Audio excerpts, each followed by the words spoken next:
আবার একটি নতুন রেসিপি নিয়ে চলে এসেছি। খাসির মাংসের চর্বি দিয়ে ঘুগনি আর নান পুরি। প্রথমে ময়দা নিয়েছি, তার মধ্যে মৌরি ছড়িয়ে নিয়েছি, আগেই টক দই দেওয়া হয়ে গেছে। আজকে মাসি রান্না করেছে আমার।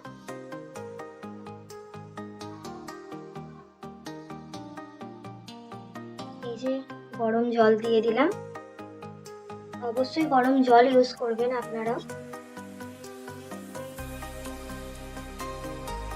ময়দার ডোটি রেডি করে নিয়েছি, তারপর সাদা তেল মিশিয়ে নিয়েছি। এরপর ঢাকা দিয়ে রেখে দিলাম 2 ঘন্টার জন্য, বেশি না 2 ঘন্টার জন্যই রেখেছিলাম। এবার খুলে নিলাম, দেখুন কেমন লাগছে, একটু বেড়ে গেছে আর নরমও হয়েছে। ঘুগনির কড়াইটি সেদ্ধ করে নিয়েছি, তার মধ্যে আলুও দেওয়া আছে।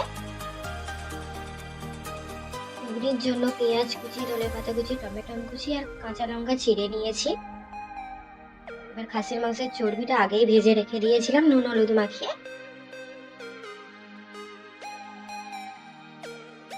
এরপর কড়াইতে সর্ষের তেল দিয়ে দিলাম ভালো করে গরম করার জন্য। এরপর তেজপাতা ফোড়ন দিয়েছি, মৌরি ফোড়ন দিয়েছি, এটা 5 ফোড়ন ছিল, শুকনো লঙ্কা ফোড়ন, লবঙ্গ দিয়ে দিয়েছি আর এলাচ দিয়ে দিয়েছি। এবারে কুচিয়ে রাখা পেঁয়াজ কুচি দিয়ে দিলাম।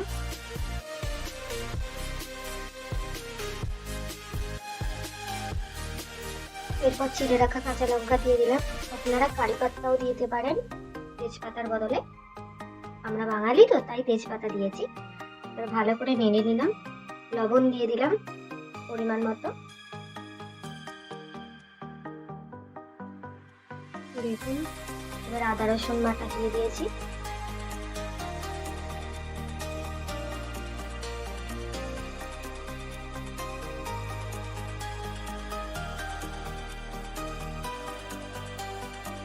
এরপর টমেটো কুচি দিয়ে দিলাম, সবটা দিয়ে দিলাম। এবারে মাসিমণি নেড়ে নিয়েছে। এবার হলুদ গুঁড়ো,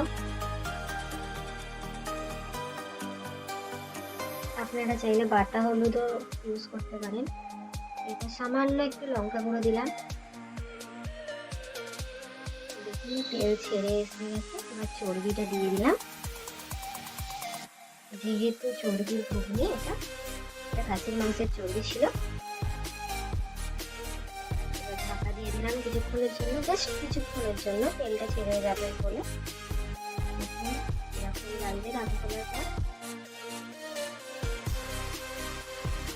আপনারা চাইলে আরো কিছু অ্যাড করতে পারেন, আমি বেশি কিছু অ্যাড করিনি। তারপরে সিদ্ধ করে রাখা ঘুগনি কড়াই দিয়ে দিলাম আলুর সাথে। আলুটা একটু বড় বড় করেই কেটেছি, কারণ আমার ভাই পছন্দ করে। তারপরে সব থেকে ধনেপাতা কুচি দিয়ে দিলাম। এবারে নানপুরির জন্য ডোটা কেটে গোল গোল করে নিয়েছি। দেখুন মাসি বেলে নিচ্ছে, শেপের দিকে যাবেন না, শেপটা একটু এলোমেলোই হয়েছে আর একটু বড় বড় করেছে। এখানে সাদা তেল গরম হয়ে গেছে, এবার আস্তে আস্তে ছেড়ে দিচ্ছি। দেখুন মাসির গায়ে একটু ছিটকে এসেছিল। এটা লুচি ভাজার কড়াই ছিল তাই ছোট লাগছে, বাট এটা ছোট কড়াই ছিল তাই লুচিটা মনে হচ্ছে খুব বড় হয়েছে, বাট না। আমাদের ঘুগনি আর নানপুরি রেডি। পেঁয়াজ কুচি দিয়ে দিলাম, যেহেতু আমার ভালো লাগে পেঁয়াজ কুচি দেওয়া, এই জন্য মাসিমণি আমার জন্য পেঁয়াজ কুচি আলাদা করে রেখে দিয়েছিল। নরম হয়েছে, আমার তো খুব দারুণ লেগেছিল। আপনারাও এই রেসিপিটা ট্রাই করতে পারেন বাড়িতে, সুন্দর খেতে লাগে। জাস্ট ঘরোয়া পদ্ধতিতে নানপুরিটা বানিয়েছি, আপনারা ভাববেন না যে কিছুই টেস্ট দিইনি আমরা।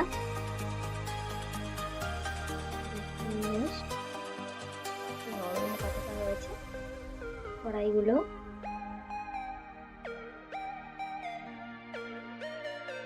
ভিডিওটি ভালো লেগে থাকলে লাইক করে দেবেন। Bye bye.